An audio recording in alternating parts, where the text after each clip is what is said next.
بسم اللہ الرحمن الرحیم۔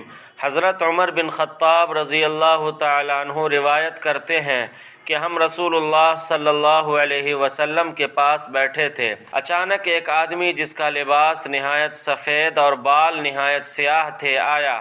نہ اس پر بظاہر سفر کا کوئی اثر دکھائی دیتا تھا اور نہ ہی اس کو ہم میں سے کوئی پہچانتا تھا، اور وہ رسول اللہ صلی اللہ علیہ وسلم کے زانو سے زانو ملا کر اپنے دونوں ہاتھ اپنے زانو پر رکھ کر بیٹھ گیا۔ عرض کیا، اے محمد صلی اللہ علیہ وسلم، اسلام کیا چیز ہے؟ رسول اللہ صلی اللہ علیہ وسلم نے فرمایا، اسلام یہ ہے کہ تو اس بات کی گواہی پیش کرے کہ اللہ کے علاوہ کوئی معبود نہیں اور محمد اللہ کے رسول ہیں، نماز ادا کرے، زکوٰۃ دے، رمضان کے روزے رکھے، اگر بیت اللہ جانے کی استطاعت ہو تو حج کرے۔ اس نے عرض کیا، آپ صلی اللہ علیہ وسلم نے سچ فرمایا۔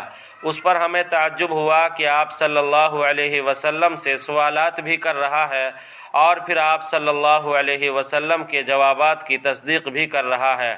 پھر اس نے دریافت کیا، ایمان کیا چیز ہے؟ آپ صلی اللہ علیہ وسلم نے فرمایا، ایمان یہ ہے کہ تو اللہ، اس کے فرشتوں، کتابوں، رسولوں کو مانے، قیامت، تقدیر اچھی بری پر ایمان رکھتا ہو۔ اس نے کہا، آپ صلی اللہ علیہ وسلم نے سچ فرمایا۔ پھر اس نے احسان کے بارے میں سوال کیا۔ آپ صلی اللہ علیہ وسلم نے فرمایا، تو اللہ کی عبادت اس تصور کے ساتھ کرے گویا تو اللہ کو دیکھ رہا ہے، اور اگر یہ تصور پختہ نہ ہو سکے تو وہ تجھے دیکھ رہا ہے۔ پھر اس نے قیامت کے بارے میں سوال کیا۔ آپ صلی اللہ علیہ وسلم نے فرمایا، میں سائل سے زیادہ نہیں جانتا۔ اس نے کہا، قیامت کی علامت بتائیے۔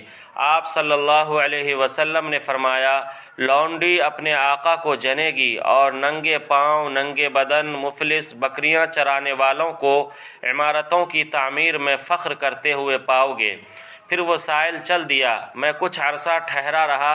آپ صلی اللہ علیہ وسلم نے فرمایا، اے عمر، تجھے پتہ ہے کہ وہ سائل کون تھا؟ میں نے کہا، اللہ اور اس کا رسول صلی اللہ علیہ وسلم بہتر جانتے ہیں۔ فرمایا، وہ جبرائیل علیہ السلام تھے، تمہیں دین کی تعلیم دینے آئے تھے۔ رواہ مسلم۔